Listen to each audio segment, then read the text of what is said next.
আমাদের ভাবনা, এই ভাবনা আমাদের সকলের, সকল প্রার্থীর, সকল ভোলার সকল জনগণের। এটাকে আমরা একটা পর্যটন জেলা হিসেবে দেখতে চাই। এখানে একটা স্বায়ত্তশাসিত মেডিকেল কলেজ হবে। আমাদের ভোলাতে কোনো IELTS নাই, ইংরেজি ভাষা শিক্ষা করতে হবে। 250 শয্যা বিশিষ্ট হাসপাতাল আছে, এখানে 1000 শয্যা বিশিষ্ট হাসপাতাল হবে। এবং ভোলা থেকে চিকিৎসার জন্য ভোলা থেকে বাইরে যাওয়া যাবে না, বাইরের লোক আমাদের ভোলায় এসে চিকিৎসা নেবে। এমন একটা সমাজ ব্যবস্থা গড়ে তুলতে চাই, এই ভোলায় কোনো প্রতিহিংসা দেখতে চাই না। আপনি আমি যেই সংসদে যাই, ইনশাল্লাহ আমরা ভোলাকে একটি শান্তিময় নগরী হিসেবে দেখতে চাই। এই খনিজ সম্পদকে তখনই কাজে লাগাতে পারবেন এই দ্বীপ জেলা ভোলাকে যখন স্থায়ী বাদ দেয়া হবে। মিল, ফ্যাক্টরি, কলকারখানা হতো, তাহলে এই দ্বীপ জেলা ভোলার মানুষ এত বেকারত্ব থাকতো না।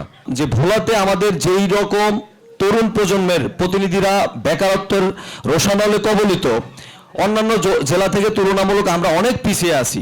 এদেরকে কারিগরি শিক্ষার মাধ্যমে বেসরকারি এবং সরকারিভাবে যদি দেশের বাইরে রেমিটেন্স যোদ্ধা হিসাবে পাঠাতে পারি, তাহলে আমাদের জন্য ইতিবাচক পরিবর্তন আসবে বলে আমি মনে করি। ভোলাতে অসংখ্য খনিজ সম্পদ আছে এবং উল্লেখযোগ্য গ্যাস আছে। এটাকে যদি প্রোফাইলি ভোলাতে ইউটিলাইজ করা যায়, তা আমি বিশ্বাস করি ভোলাতে একটা ইপিজেড আকারে আমরা করতে পারবো ইনশাল্লাহ। একজন জেলের কাছে আমি যখন যাই, একজন জেলে আমাকে বলে যে আমি জেলে হয়ে জেলে কাট পাই না। একজন বয়স্ক লোকের কাছে যখন আমি যাই, তখন একজন বয়স্ক লোক আমাকে বলে আমি একজন বৃদ্ধ লোক, আমি অথচ বয়স্ক ভাতা আমি পাই না।